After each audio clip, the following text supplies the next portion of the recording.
Dito muna tayo mga kababayan. Ako, ito ang nangyayari po noong 14. Ito po ba yung sinasabing ano ba to? Kala ko kulto, mga kababayan. Pakinggan nyo.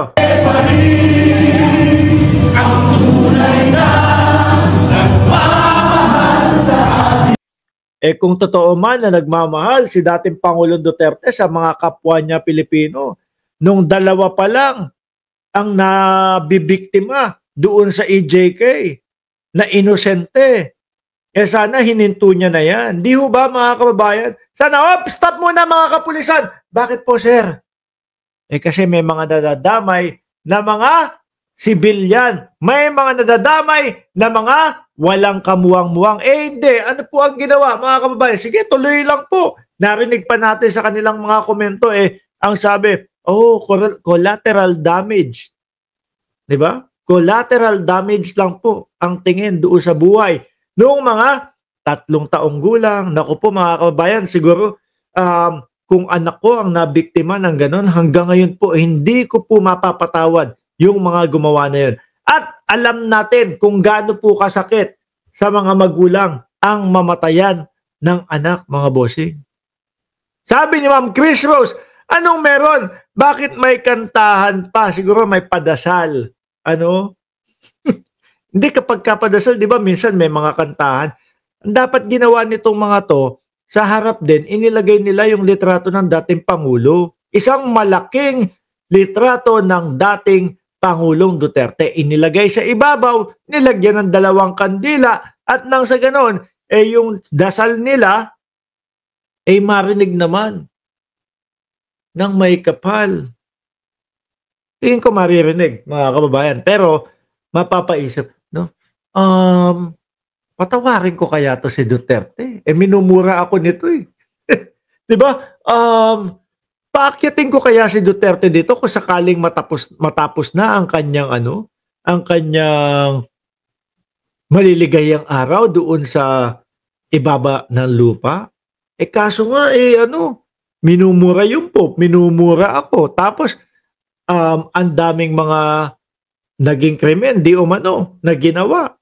At ang sabi, nangako doon sa ICC, hindi na kami gagawa ulit ng mga krimen. No, basta padala lang daw ho, mga kababayan, sa ibang bansa si dating Pangulong Duterte. Nantina pa. Nalaglag na.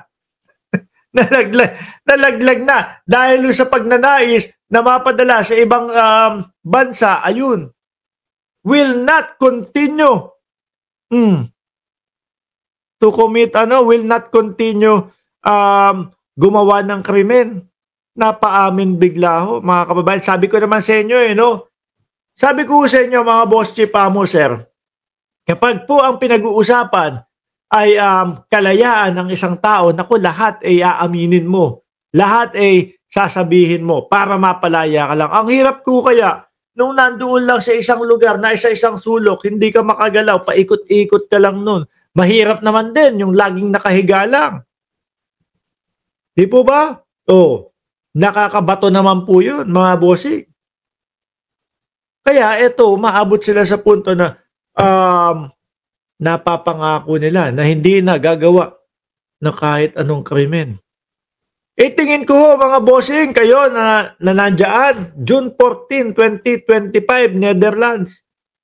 Ang tingin ko yung pagkakasabi nila nun, tingin ko mas lalong madidiin ang dating Pangulong Duterte at mas lalong hindi papayagan makapunta o mailipat man lang ng ibang bansa. Paano? Eto na nga palapit na ng palapit doon sa exciting part. Mas lalong naririnig namin na na umaamin na tapos saka pa namin pakakawalan. Di ho ba, mga kababayan? Tuloy natin. Handa! Awit!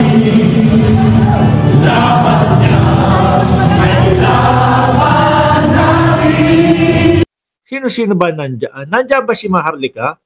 O kasama si Roque doon sa Kasama na yata si Roque doon sa Germany. Hindi, ayun si Maharlika. Yun! Nandiyan pa pala si Roque, mga bossing. Ayun o, nasa likod. Si Roque. Tapos, aba, ayos ah. Ibang klase, may sayawan na ho sila ngayon. Mga bossing ah.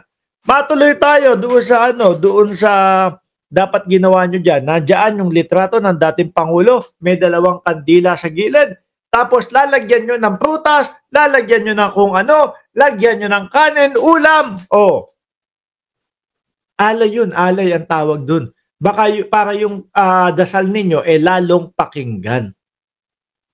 Di ba mga kababayan? Para yung kanilang dasal ay lalo pong pakinggan, mga bossing. Oh. Ibang klase talaga ako dito sa mga to. Hindi nawawala ng pag-asa, no?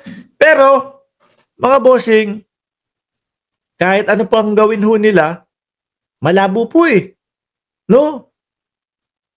Malabo po na mapalaya o mapauwi ang dating Pangulong Duterte. Tingin ko talagang matutuloy yung 8 taon hanggang 9 na taon o hanggang 10 taon na pag-i-stay ng dating Pangulong Duterte diyan sa ICC o sa Daig ho. Sabi ni Gracious Grace, di ba sa nuno sa punso lang yung ginagawa? Sir, hindi. Uy, ikaw, doon niya sa doon sa lamay, doon sa sorry. Ano ba kayo? Hindi, basta may pinagdadasal ka, kailangan nung tawag doon? Alay. Importante yung alay. 'Di ba? Para pakinggan ka lalo. Anong lamay yung pinagsasabi nyo? Alay yun, alay, hindi lamay. Hindi, pero ginagawa din yan. Ginagawa din yan, alam ko, yung mga padasal sa mga 40 days eh. Ilang araw, ilang buwan na ba ang dating Pangulo doon sa sa ICC? Parang nag-umpisa March 11. March, April, May, June. Naku, June 11, 4 na buwan na pala. Bigla kong naalala, yung dalawang magjowa daw. 3 months ng June 11. Hindi, March, April, May, June. Oo, sinama ko yung bilang ng March. 3 buwan na pala. Naku, ibig sabihin, yung dalawang magjowa, yung si Miss Totnak, hanggang ngayon, wala pa din Totnak. Di ba? Sabi niya, kasi po naaalala namin. Pag naaalala po namin ni Katribo, si dating Pangulong Duterte, na wala pong Totnak doon sa loob. Nawawalan po kami ng gana. Ayaw na din po namin mag-Totnak. Kumusta na kaya yun? 3 buwan na ho, mga kababayan. 3 buwan at 5 araw. Kasi March di ba? March 11, May, March, April, May, June 11. 16 ngayon. 3 buwan at 5 araw nang walang Totnak yung mga yun. Sila Katribo. Hindi ko alam kung sino yung Katribo at kung sino yung si ate. Pero ang alam ko, meron akong kilala, Katubo, mga bossing. Katubo. No? At eto, pag nahuli si Katubo, naku po, maglilinis ng tubo ho to sa Oblo, mga kababayan. Ayun si Katubo, nasa likod. Ayun nasa likod si Katubo. Alisin na nga natin to, hindi pa sila sabay-sabay.